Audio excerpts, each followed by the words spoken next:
एक हवेलीनुमा घर था, सुभाष निवास, जिसकी मालकिन थी श्रीमती विद्यावती सक्सेना। 60 साल की उम्र में वह एक सख्त, अनुशासनप्रिय और स्वाभिमानी महिला थीं। उनके बेटे अनिरुद्ध की शादी तय हुई काव्या से, जो एक कॉर्पोरेट जॉब करने वाली, तेज तर्रार और आत्मनिर्भर लड़की थी। शादी के अगले दिन काव्या सुबह 8 बजे उठी। विद्यावती जी ने नाश्ता बनाते बनाते कहा, हमारे घर में बहुएं सूरज से पहले उठती हैं। काव्या मुस्कुराई, सूरज से तो कोई तेज नहीं हो सकता मां जी, लेकिन कॉफी से जरूर हो सकती हूँ।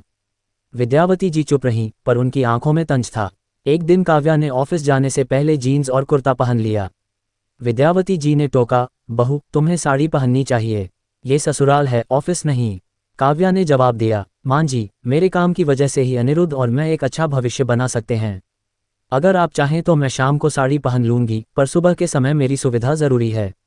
वो पहली बार था जब बहू ने सलीके से बात तो की, लेकिन झुकी नहीं। सासू माँ को ये खल भी गया और कहीं न कहीं प्रभावित भी कर गया। विद्यावती जी अकेली पढ़ती जा रही थीं। अनिरुद्ध तो दिन भर दफ्तर में, काव्या भी बिजी। एक दिन टीवी खराब हो गया तो उन्होंने पास की पार्क में जाना शुरू किया। वहां उन्हें अपनी उम्र की महिलाओं से बात करने का मौका मिला। पर जब किसी ने कहा, तुम्हारी बहू तो ऑफिस जाती है, घर कौन संभालता है, तो विद्यावती ने मुस्कुराकर कहा, मेरी बहू घर भी संभालती है और बाहर की दुनिया भी। वह सुपरवुमन है। काव्या बालकनी में ये सुन रही थी। उसकी आंखें भर आईं। एक दिन विद्यावती जी को सीढ़ियों से उतरते वक्त चक्कर आ गया। उनके पैर में फ्रैक्चर हो गया। काव्या ने अगले 2 हफ्ते ऑफिस से छुट्टी ली। दवाई, खाना, नहलाना, यहाँ तक कि दादी की पुरानी पसंदीदा कहानियां तक उन्हें सुनाई।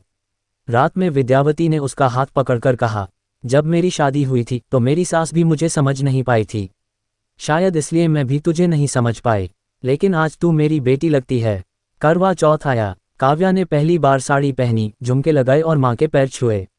विद्यावती ने उसे गले लगा लिया और बोली, इस बार तू चांद को नहीं, मुझे देख के व्रत तोड़, क्योंकि आज तूने मेरी जिंदगी का सबसे लंबा व्रत अपनापन पाने का तोड़ा है। अब घर में दोनों मिलकर रसोई संभालती। लोग पूछते, इतनी कूल सास कहाँ से मिली। काव्या जवाब देती, वो मेरी सास नहीं, मेरी सोलमेट हैं। हम 2 औरतें हैं, एक रिश्ता है। Greater than. जब 2 औरतें एक दूसरे की ताकत बन जाएं, तो रिश्ता खटास से मिठास में बदल जाता है। बहू अगर बेटी की तरह सोचने लगे और सास माँ की तरह, तो ससुराल नहीं, घर बनता है। सास और बहू 2 अलग पीढ़ियां हो सकती हैं, मगर एक ही नाव की मुसाफिर होती हैं। संवाद, समझदारी और थोड़ा सा अपनापन, यही रिश्तों की असली चाबी है। परंपरा और आधुनिकता एक साथ चल सकती हैं, अगर बीच में सम्मान की डोर बंधी हो।